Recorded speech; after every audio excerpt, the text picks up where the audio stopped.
Hello, my wonderful, wonderful friends. Happy Monday to you all, and welcome back to our entitled people, where you'll get to hear about people who think that the world revolves around them.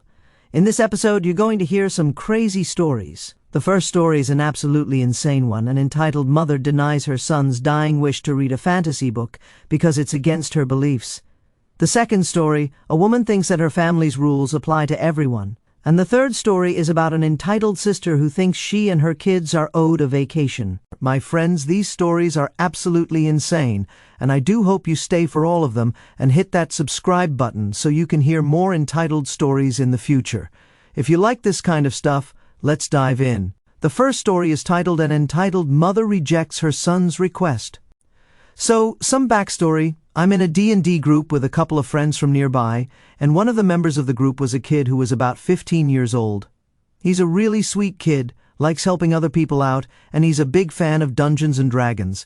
He also has cancer in both of his lungs. He's from a religious family that basically forces him to act pure while he's in their sight. The mom is Westboro Baptist church-level rabid, while the dad is just a sensible person who just tries to get him to be a good kid. When he's out of sight of his parents, he just does normal teen stuff. Because of his mom, the only books he was allowed to own were Christian books and Bibles. He joined our group mainly as a way to escape his home life and his mom. Well, a couple of weeks ago, the cancer in his lungs took a heavy toll, so he was taken to a hospital by his parents. He contacted me about this a day after he was taken to the hospital, stating that he wanted a monster manual as his last wish, and that he was tired of reading the same things. I bought him the book from Barnes & Noble, but considering that he's a dying teen, I also got him Volo's Guide to Monsters and Mordenkainen's Tome of Foes stacked on top of that. The next day, which is his birthday, he was still in the hospital, so I brought him the books as a gift. After he blew out the candles, we had cake and started opening the gifts. Mine was the first to be opened. Seeing what they were, he immediately got this humongous smile on his face and hugged me. Meanwhile, his mom stared at the books with a look of pure disgust, with her husband staring at her with this weary look in his eyes. She picks up one of the books and relights one of the candles, and holds the darn book over it to try to set it on fire. I manage to stop her and demand, "What the heck are you doing? He asked me to get those books, and I'm not going to let you take them away." His mom simply stared me down and said something along the lines of the books being sinful, satanic, and full of evil, and that her son had no business with them. I retort and say that her son can read whatever the heck he wants, and she shouldn't have to force him to be a Christian. She starts getting red in the face and yells at me about essentially forcing children to believe in God from a young age. I state that I'm Baptist, which I actually am, and say that faith in God is a matter between God and the individual. She turns red all over and actively starts to try to destroy the books, with me and my friend and her husband trying to stop her. At one point I shouted, "Would God want you to do this, to restrict your dying son's freedom of expression?" And this sets her ablaze. She tosses the books aside and starts trying to strangle her son, and her husband calls security immediately when she does this. Security gets there and sees us trying to pull her off of her son, with her shouting that we're all servants to the devil. Both her husband and my friend charge her with abuse and assault. The trial's still going, and I'll try to update this post as the trial goes on. Guys, what an absolutely insane mom. Your child is in a hospital fighting for his life, and let's just try to attack him over a book that happens to have monsters in it. Oh my goodness. So, I had a great 4th grade teacher who thought that Pokemon was the work of the devil. I kid you not. If we were in her classroom, she did not want to see or hear us talk about Pokemon at all. This was back in the 90s, when Pokemon was huge, and don't even get me started on her scoffing at us for reading Goosebumps, Animorphs, and talking about Power Rangers. Guys, she gave us a whole lecture one time about how Power Rangers was a bad show because Rita was a witch. Now, OP has an update to the story, and it reads, "Trial was almost a disaster. Me, him, and her husband all prosecuted against her. The moment she saw us, she tried to tackle us, shouting something about divine retribution, and during the whole thing she kept pinning the blame on me and him, calling us corrupted by sin. Needless to say, she was pronounced guilty of the charges that I mentioned earlier. The moment she heard this, she went and tried to attack the judge, but the officers tased her to the floor. She'll now be serving at 20 years with 10 more on top for assaulting a court official. And to all who are wondering, my friend's fine. The cancer is gone from his lungs.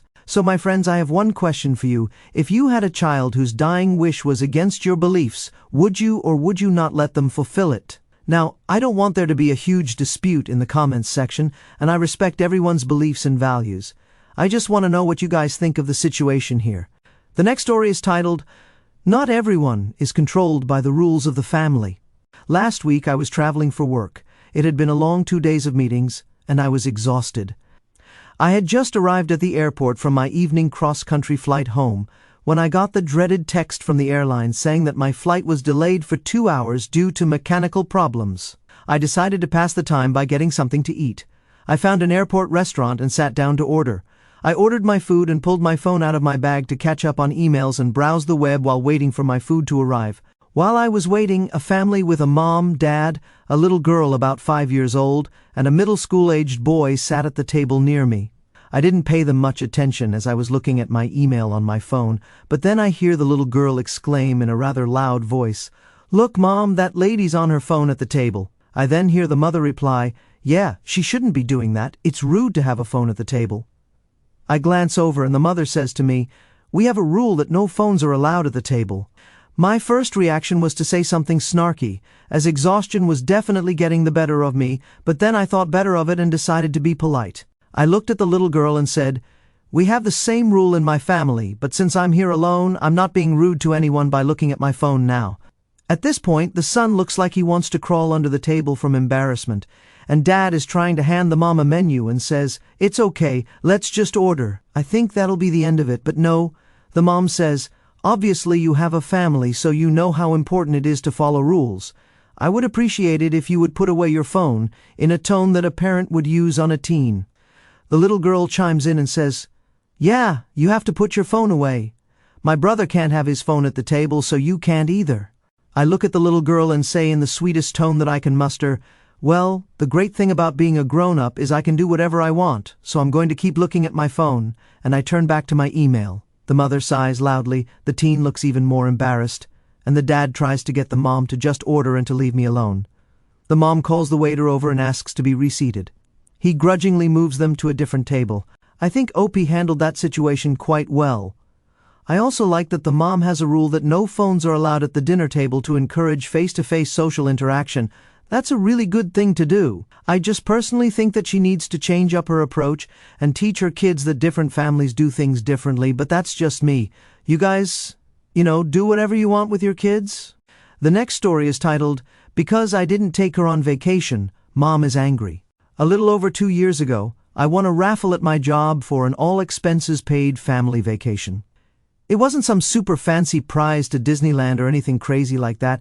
It was just a nice 3-day stay at this little beach house in place. It was for 4 people, and I asked around and found out that the package deal cost just under $400. I, of course, asked my boyfriend at the time to go, but he couldn't take off school. I'd also wanted to take my single friends and make it a girls' trip type deal, but they either couldn't because of work or they had plans already, which I was sad about but understood. Since the plan was a bust, I decided to see if my sister and her 2 kids wanted to come. I figured they'd enjoy it, and so did my sister, and I didn't want to waste the tickets. Well, I went down to visit my family that weekend, intent on asking my sister if they'd want to come, but the longer I was there, the more I hated the idea. By the time I was packing up to go home, I knew I wasn't inviting them. I love my niece and nephew, but they're super bratty back then because my sister never disciplines them ever. I love them, but she lets them get into everything and do whatever they want. Visiting is always a chore because I end up watching them to give her a break, and it's pathetic. And every time I visit my sister, she dumped them on me the entire time like usual, and by that point, I knew if they came, it would turn into me babysitting them while she had a vacation. So, I didn't mention the trip or vacation and said goodbye before leaving. The next day, I called my good friend Megan because she has 2 kids, which are older than my sister's kids and are very well behaved. She's a single working mom who I figured could use a vacation. I asked if she would be free for XYZ days, and she was like, yeah. So I offered to invite her along with me on this vacation. We went and had a blast. I got a pretty good tan, we ate lots of buffet food, swam at a beach and did family-type activities all weekend before coming back. Her kids are super sweet, and I didn't feel like I was babysitting at all, even when I was helping Megan with them.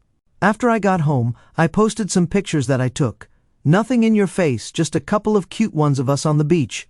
And before lunch even rolled around on my first day back at work, my sister was blowing up my phone. I knew ignoring her calls would just prolong the inevitable, so I answered. I barely got past hey before she was asking me how the heck I could afford a vacation. I told her it was a raffle prize and she asked who won, me or my friend, and I said me. She proceeded to flip her lid, demanding to know why I hadn't invited her. I was honest and said because I didn't want to end up babysitting her kids for my entire vacation. She got mad and called me a horrible person, the worst auntie ever, etc., then said that I knew that she needed a vacation and then hung up on me before I could reply. I just sighed and continued working. Later, while I was leaving work, our mom called me asking why I'd promised my niece and nephew that I'd take them on vacation but never went through with it. It turns out my sister told them that we were all supposed to go on a vacation together, but I ruined it and took someone else's kids, and now they didn't get to go. My niece and nephew sobbed all day. It took my mom ages to get them to stop crying long enough to explain what was wrong. I told my mom my side and she dropped it after I told her I didn't invite them because I didn't feel like babysitting my whole vacation. Mom also tore into my sister for lying to her and also lying to her kids and hurting her kids' feelings like that. I wasn't there, but Mom said sister threw a huge fit and basically trash-talked me all afternoon. The only thing I really felt bad for was my sister getting my niece and nephew's hopes up like that. That's the exact reason I'd never said anything to them. But to cheer them up, I took them the next weekend to a kids' play place. I also sat down with them while they ate and explained that the trip I was on was for me and my friend and that they wouldn't have liked it because it got so hot and sweaty. They handled it very well. No tears or anything. So, reading the story, I was expecting another entitled story where the mom sides with the sister and both of them go against OP. I'm really glad the mother in the story had a good head on her shoulders and actually listened to OP's side of the story. It also sucks that she brought her kids into this situation to try to guilt-op over not taking her and her kids to the vacation. She definitely sounds like one toxic mother. The next story is titled, A Sister-in-Law Who Demands a Holiday to Start. I'm 46, a female, am married and have 3 kids.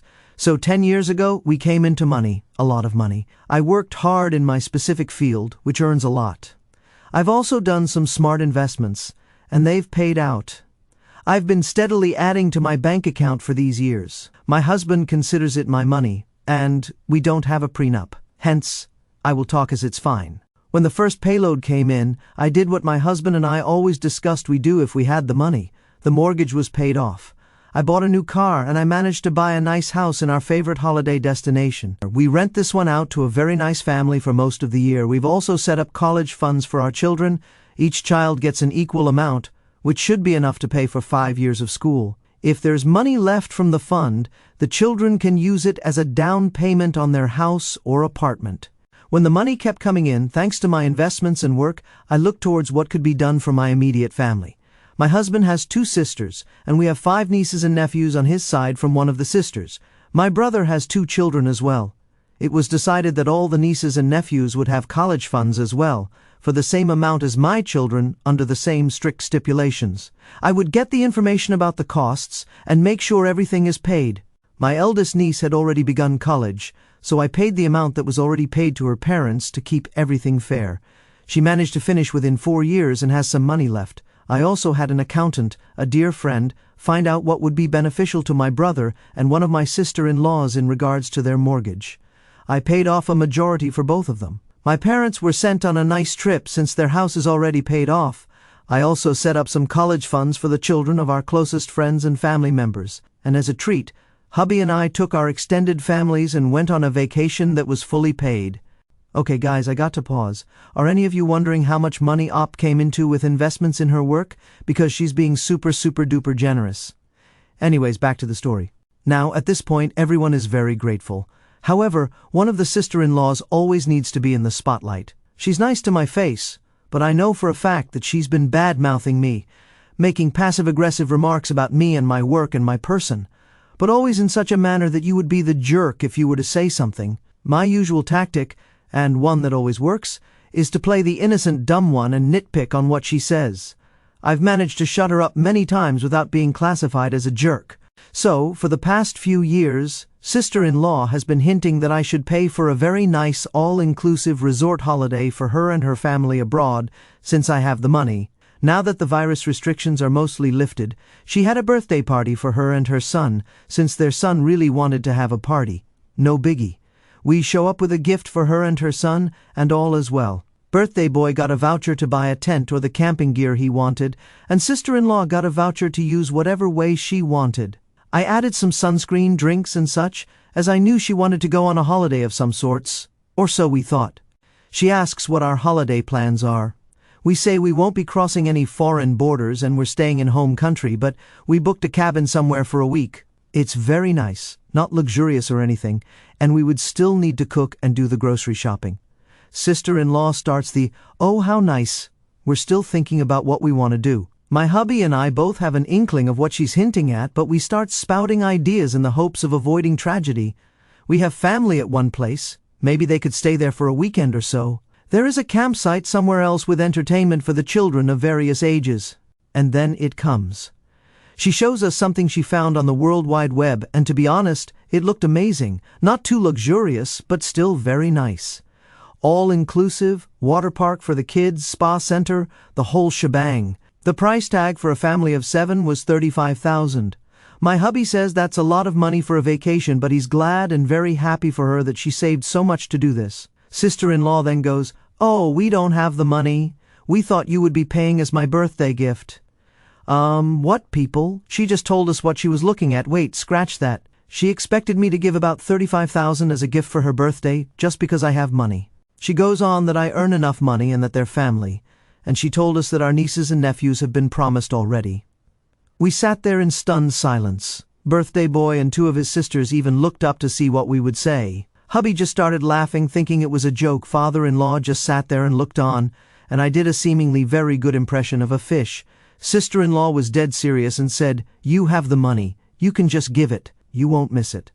I just sat there and listened how she widened her eyes, trying to look sweet and giving all the reasons why we should give the money, without counting the voucher we gave her. I then regained my wits and just said the full sentence that she did not want to hear. I said no. Sister-in-law says, but, you have the money. I have money, it's true, but it doesn't mean I have to pay for your vacation. She then responded, but, you can pay for it. I could indeed. And she interrupts me and says, "Oh, well, that's great." And I responded, "But I won't." She then told me that she deserved it and that we won't miss it and that we're family. Sister-in-law and brother-in-law continue to rant about how much they think I should pay for it. I said, "Listen, you've shown so many times that you do not respect me or my line of work. You do not respect the fact that I worked very hard, made sacrifices to earn this money. You do not respect the fact that I have paid off your mortgage, paid for the college education of your kids, and even some money for their own place. You badmouthed me, calling me names, and even told people hubby should divorce me. Sister-in-law is trying so hard to deny it, and brother-in-law calls me a liar.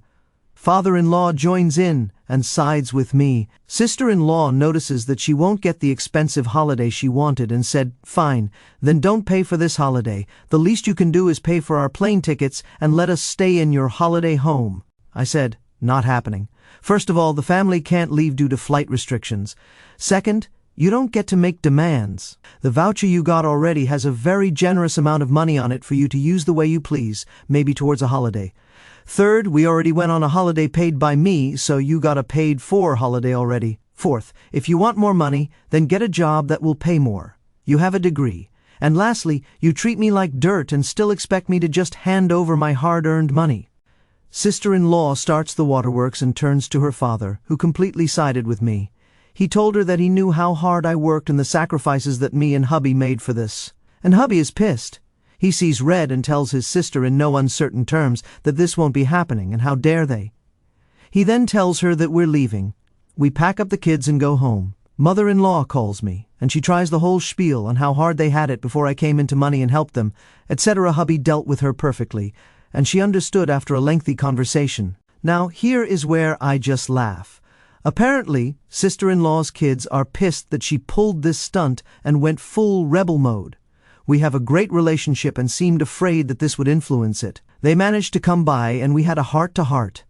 I told them that we didn't blame them for the actions of their parents. They know about their generous college and home funds, and I stated to them that we wouldn't want them to do anything against their parents as they still live there. They stayed for dinner and then went home. As of now, the kids are barely talking to their parents. They still do their chores and let them know things, but that's it. Flying monkeys in the form of other family members came in, as sister-in-law had sent the messages and called them. I know some of you will wonder why I don't just give the money. I simply feel uncomfortable just handing out money. I don't think anyone's wondering why you're not giving her $35,000 for her vacation, will be. I'm pretty sure 99.9% of us are siding with you because your sister-in-law is super entitled, who thinks that because someone has money, it means they're entitled to stuff. So OP has a part 2 where she continues the story about her sister-in-law, and the story is titled, "You paid for them, you pay for us." So, to continue, sister-in-law was very disappointed and angry that I didn't bow down to her every whim and paid for a holiday. For those who read my post, you'll know that I'm well off, thanks to hard work and some luck. We had some flying monkeys come in because of my sister-in-law, and most backed down and understood where we stood and left us alone. Unfortunately, the whole family now knows that we have a bank account with money in it, as sister-in-law has called a lot of family members to complain and spill the beans. They began talking amongst themselves and their children. Some of the aunts, uncles, and cousins didn't think it was fair that I paid for some college funds for some of the children of the cousins, and that I paid for a family holiday. To note, I only have college funds for children of cousins who I have a close relationship with. That's about 6 cousins with around 12 kids, so I'm paying for 12 educations. I'm in this family for almost 20 years, and I only see the majority of aunts, uncles, and cousins on the yearly or bi-yearly family reunion if everybody comes. I haven't seen some of them in around 5 to 10 years. A couple of days after the fallout with sister-in-law, an aunt and uncle call, something they never do. I put my phone on speaker as I was busy folding the laundry. They ask how everything's going, how we're holding up during the virus and such. We exchanged some experiences and they both go like this. This is the start of the convo. The aunt and uncle said, "Listen, we hear you have some college funds set up for the children of certain cousins. Is that true?" I answered, "Yeah, that's true." "Is it true that you took mother-in-law, father-in-law, sister-in-law 1 and sister-in-law 2 and family with you on a holiday?" I replied, "Yes." "You also have a holiday home?" "We do, but why do you want and need to know?" "Well, we never knew you had so much money." I replied, "Well, a lot of hard work, sacrifices, dedication, and luck were part of it."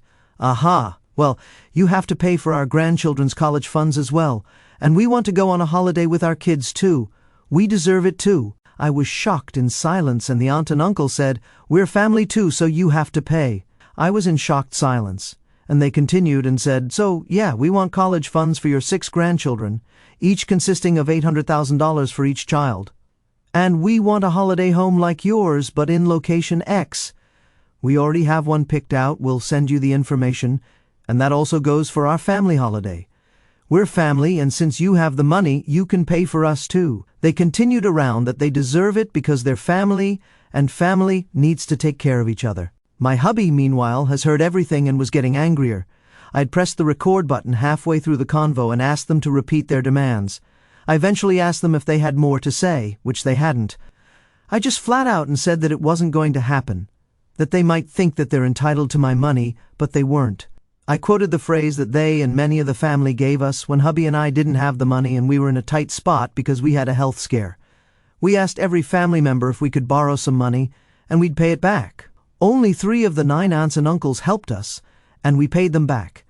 And the quote was, "It's your responsibility to have and save enough money for the care, well-being, and education of your family. If you can't, then you don't deserve them. We won't be giving you any money." Stunned silence on their side, I told them to relay the message to the rest and not call us with such demands, and I hung up the phone. Hubby was very proud. In the weeks that followed, some of the other aunts, uncles, and cousins called with the same. Then came the cherry on top. I came home last week on a weekday to find a lot of parked cars on an otherwise almost empty street. I had to pass my house in order to park somewhere else and around the corner, and found out that 15 to 20 aunts, uncles, and cousins had gathered in the front yard. Now, here's something that few people know. I have security cameras around my home that record sound as well.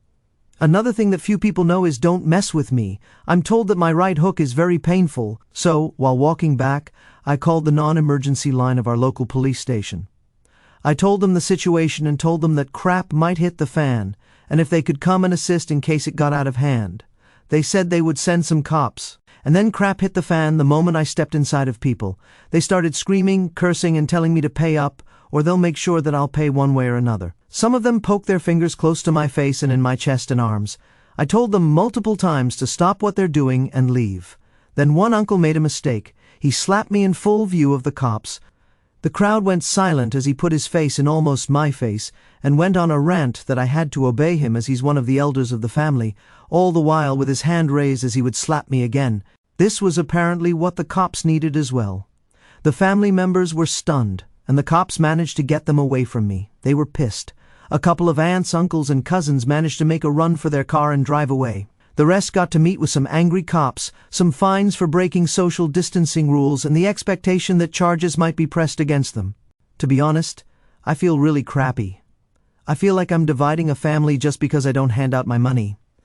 Hubby says this is mostly the money I worked hard for, so I get to decide what happens. Still, I'm thinking of setting some college funds aside for the rest of the children. It would also seem that I don't stand my ground and can be persuaded with violence, threats, and harassment. And I'm so sick of it. Guys, the crazy part is that this happens to families all over the world. Money absolutely destroys people and rips families apart. That's why if I ever won the lotto, I just pulled the biggest disappearing act without telling anyone, guys. What do you think of this story? Let me know in the comments below. And does anybody have guesses on how much money Op has? Because the uncle, $800,000 for each of his 6 children, which is absurd. These stories really got me thinking, and I'd like to share my perspective. The An entitled mother rejects her son's request story breaks my heart and boils my blood. I can't fathom a parent attacking their dying child over D&D books. It's pure fanaticism. That mom embodies toxic religion. I'm glad she got 30 years in prison. The kid's recovery is a miracle, and I hope he enjoys those manuals freely now. If my child's last wish clashed with my beliefs, I'd honor it. Love trumps dogma. Not everyone is controlled by the rules of the family made me chuckle at the absurdity. I admire Op's polite clapback to that nosy mom enforcing her no-phone rule on a stranger. Family rules are great for bonding, but projecting them onto others? Entitled nonsense. The embarrassed son and dad dodging the drama highlight how overreach backfires. Live and let live, folks. Because I didn't take her on vacation, mom is angry is classic sibling manipulation. I side with OP. Winning a prize doesn't obligate inviting bratty relatives. Lying to the kids about a promised trip? Cruel and low. Kudos to OP for explaining gently and treating them later. Shows maturity. The mom's tantrum proves why OP dodged that bullet. Vacations should be relaxing, not babysitting marathons. A sister-in-law who demands a holiday highlight money's corrosive power on family. I admire OP's immense generosity, paying mortgages, funds, trips, but demanding $35,000 vacations or $800,000 per grandkid? Absurd greed. The mob assault is criminal. Don't feel guilty. OP, you're not dividing, they're self-destructing. Stand firm on boundaries. Extra funds would validate threats. I'd cut ties to protect my peace. Guys, and that brings us to another end of r/entitled people. Listen, if you guys have not heard the last episode of r/entitled people, you need to go check it out right now. It's the most insane entitled people story I've ever read. It's an absolutely insane story. If you haven't seen it, go check it out, and I'll see you guys in the next one.